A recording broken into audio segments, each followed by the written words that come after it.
Bharatiya Janata party के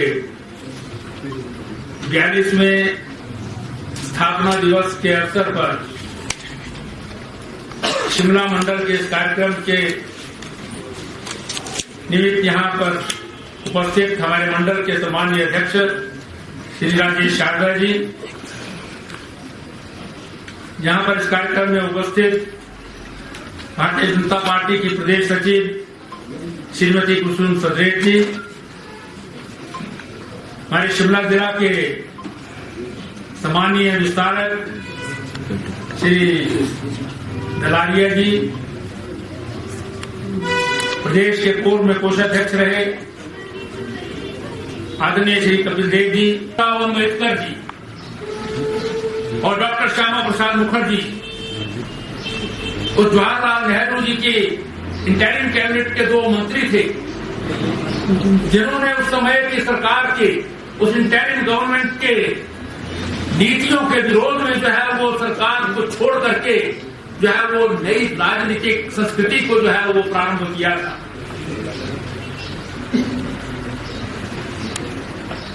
इसी में डॉक्टर श्यामा प्रसाद मुखर्जी और राष्ट्रीय स्वयंसेवक संघ के समय के द्वितीय सरसंघचालक परम पूजनीय श्री गुरुजी माधवराव सदाशिवराव गोलवलकर जी कि आपसी जो संवाद और सानिध्य के कारण देश में एक नए राजनीतिक दल का जो है वो प्रादुर्भाव हुआ, जिसे भारतीय जनसंघ के रूप में हम सब जानते हैं। एक नई राजनीतिक संस्कृति, राष्ट्रवाद के आधार पर जो है वो काम करने वाले डेडिकेटेड कार्यकर्ताओं की पार्टी जो है भारतीय जनसंघ बनी। जेब में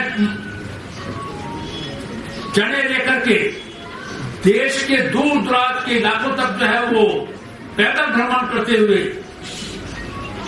ये राजनीतिक दल जो है वो बढ़ना प्रारंभ हुआ।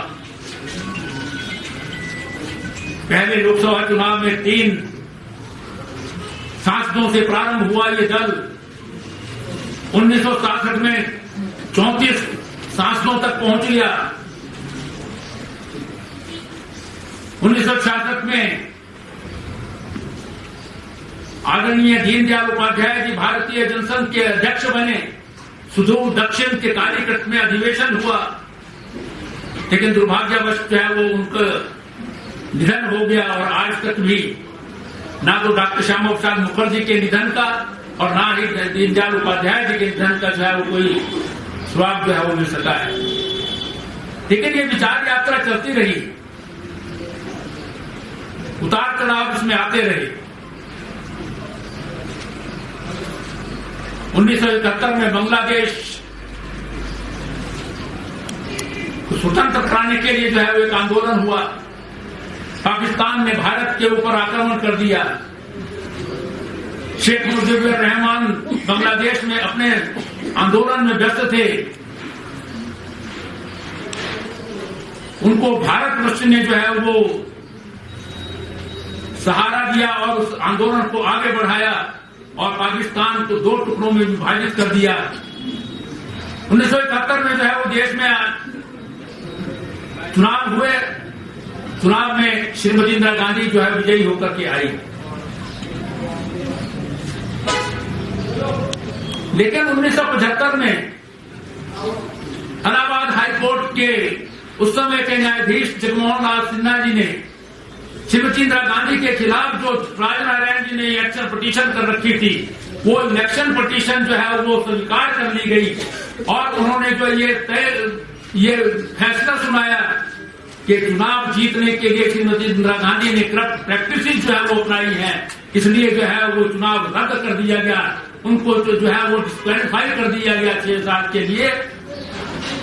लेकिन उस समय जो है वो उस वर्डिक्ट को मान करके या उच्चतम न्यायालय में जो है वो जब आप उसकी अपील की थी तो उसका फैसला इंतजार करने के बजाय देश में जो है वो आपातकाल लगा दिया गया।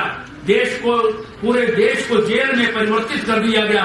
भारतवर्ष के सभी विभिन्न पार्टियों के हमारे जितने नेता थे उनको जेल के शीर्षों के पीछे हिंसा के अंतर्गत जो है वो गिरफ्तार कर लिया गया। देश के जो आम जन थे जो उस इमरजेंसी का, उस तानाशाही का विरोध कर रहे थे, उन कार्यकर्ताओं के ऊपर भी जो है तशद्दुद किया गया, अत्याचार किया गया, जेलों के पीछे ठोंस दिए गए और देश की जो प्रेस की स्वतंत्रता थी वो समाप्त कर दी गई। शायद रॉबर्ट एक्ट के समय जो है अंग्रेजों ने भी उस प्रकार की जो है वो कर जो है वो प्रेस के ऊपर नहीं लगाए थे जितने उस समय की कांग्रेस सरकार द्वारा जो इमरजेंसी लगाई गई थी उसमें जो है प्रेस का गला घोंट करके जो है वो सारी प्रेस की आजादी समाप्त कर दी गई। अखबार में जो है वो खाली पेज छोड़ने लगे थे, अखबार वाले एडिटोरियल पेज जो है खाली आता था, उन एडिटर्स को भी जेल के सीटों के पीछे जो है वो बंद कर दिया गया कि इसमें जो है तुमने कुछ ना कुछ लिखना है। श्रीमती इंदिरा गांधी के खिलाफ कोई चीज छपनी नहीं चाहिए, कोई चीज लिखी नहीं जानी चाहिए, कोई चीज बोली नहीं जानी चाहिए। कोई नारा लगाएगा तो उसे जेल के सीटों के ऊपर पीछे से पहुंच दिया जाएगा। संघर्ष हुआ उसमें हमारे अनेकों कार्यकर्ता जो भारतीय जनसंघ के, राष्ट्रीय स्वयंसेवक संघ के, अखिल भारतीय विद्यार्थी परिषद के, भारतीय मजदूर संघ के, अन्य पार्टियां भी थी, उन सबके, लेकिन उसमें सबसे बड़ा जो रोल था वो हमारा स्कूल ऑफ थॉट था, उसका था। और उसका परिणाम ये हुआ कि 1970 में श्रीमती इंदिरा गांधी ने चुनाव जो है वो घोषित कर दिया। चुनाव हुआ तो उसमें जो है कहा जाता है कि अटक से लेकर कटक तक एक कांग्रेसी बताओ और 1000 रुपए नाम पाओ, ये अखबारों में जो है छपा हुआ।